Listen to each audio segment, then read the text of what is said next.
So, let's talk about Willem de Kooning's Woman series. I mean, these are easily some of the most famous and definitely most controversial paintings of the 20th century. For decades, right, they've basically been Exhibit A in the case against modern art as being, well, misogynistic. But what if we've been looking at them all wrong? What if these violent, kind of chaotic portraits aren't really an attack on women at all? What if there's something else entirely? A desperate, maybe even beautiful, attempt by the artist to heal himself? Let's take a much closer look. And look, right from the get-go, the reaction was just visceral. I mean, people were shocked. In 1969, you had the art critic Emily Genauer who looked at these and saw torture, pure and simple. Her words really capture that initial shock, and honestly, they framed a perception that has pretty much dominated the conversation for, more than 50 years now. Okay, so, art or aggression? Let's really get into the critical case against de Kooning. What is the accusation that's basically shadowed these paintings right from the very beginning? Well, it really boils down to one single powerful word: misogyny. The central charge is that these paintings aren't just unflattering, right? No, it's that they are a direct, aggressive, even hateful depiction of women. The idea is that he was channeling a kind of broader cultural animosity and just putting it on the canvas. And you have to understand, this wasn't some fringe opinion. It was, and for many people it still is, the critical consensus. And look, this view isn't just some relic of the past. Not at all. I mean, as recently as 2011, you have Philip Kennicott from the Washington Post describing these figures as, well, listen to this, unnecessarily loud and vulgar, with lurid smiles, enormous breasts, gaping eyes, and a carnivalesque sense of sexual power and volatility. Wow. Words like vulgar, lurid, carnivalesque, you can see how that initial shock just hardened over time into this solid critical judgment. The paintings were seen as an assault on taste, a really hostile way of representing the female form. Okay, but this is where the story starts to get a lot more complicated. Because when we actually turn to the artist himself, that simple narrative of the misogynist painter, well, it really starts to fall apart. De Kooning's own words just throw a huge wrench in the whole thing. What's so fascinating is that de Kooning himself never gave one single coherent explanation for them. It's like, on one hand, he claimed he wanted them to be funny and satiric, but then he'd turn around and admit he could totally see the horror in them. He even insisted that his most famous painting, Woman Eye, was hilarious. Hilarious. And in the same breath, he described the figures as monstrous, like sibyls. You know those ancient, all-powerful female prophets from mythology? That just doesn't sound like an artist with some clear, hateful agenda, does it? It sounds more like someone who's grappling with something they don't even fully understand themselves. You know, to really get what he was doing, you have to put it in context. Think about the 1950s. The culture was all about championing the ideal suburban housewife, right? This really sanitized, domesticated image of women was everywhere. De Kooning's work was a head-on collision with that.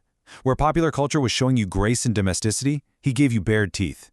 Where you had this clean, sanitized image, he unleashed what everyone saw as just raw, unfiltered aggression. So it begs the question, right? Was he really attacking women? Or was he attacking a suffocating cultural ideal? And we know this wasn't just some casual, thoughtless burst of anger. Get this, for Woman Eye alone, just that one painting, de Kooning created around 200 preliminary images. 200! This was not a quick slash of angry paint on a canvas. We're talking about a rigorous, obsessive, 2-year struggle. The sheer amount of effort he poured into this, it really suggests he wasn't just venting. He was trying to solve some kind of profound problem, both artistically and, personally.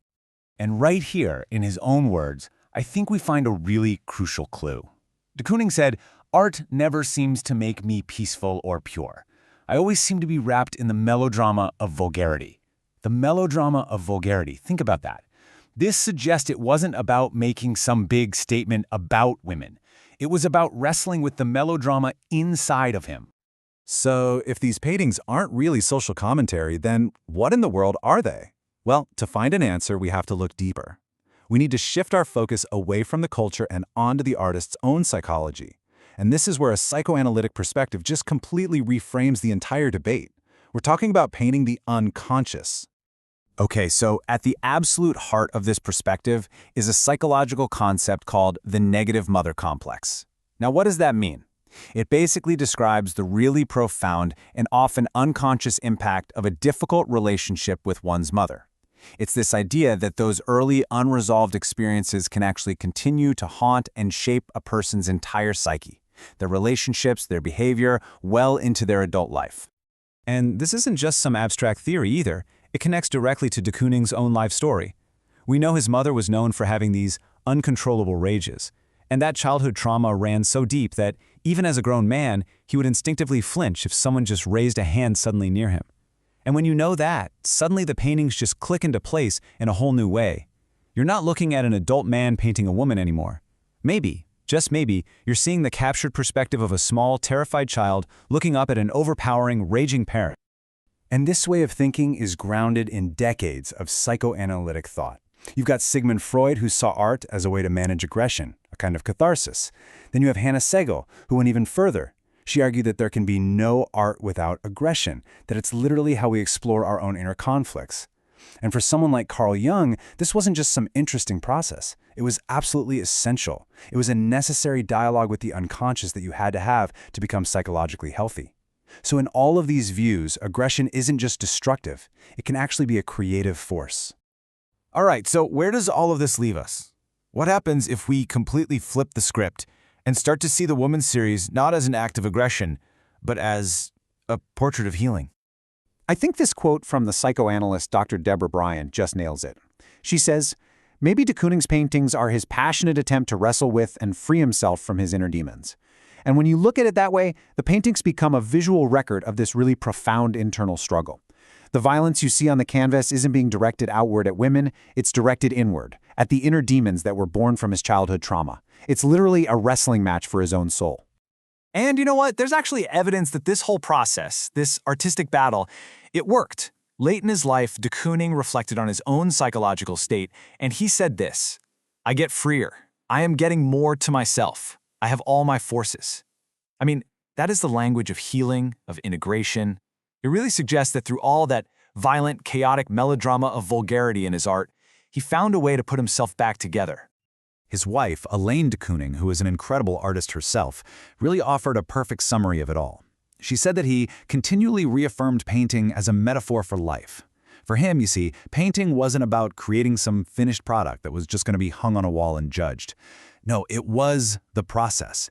It was a metaphor for life itself, that constant struggle, the endless revisions, scraping away paint, adding more layers. All of it was just a reflection of the messy, ongoing work of becoming a whole person. All of which leaves us with a really fascinating and maybe uncomfortable question. De Kooning's work, it forces us to confront the raw, unfiltered, and sometimes terrifying parts of the human psyche. It suggests that art isn't always meant to be pretty or comforting. Sometimes it's a necessary confrontation with the darkness inside. So here's the final thought. If art really is a window into the unconscious, what should we do when we don't like what we see?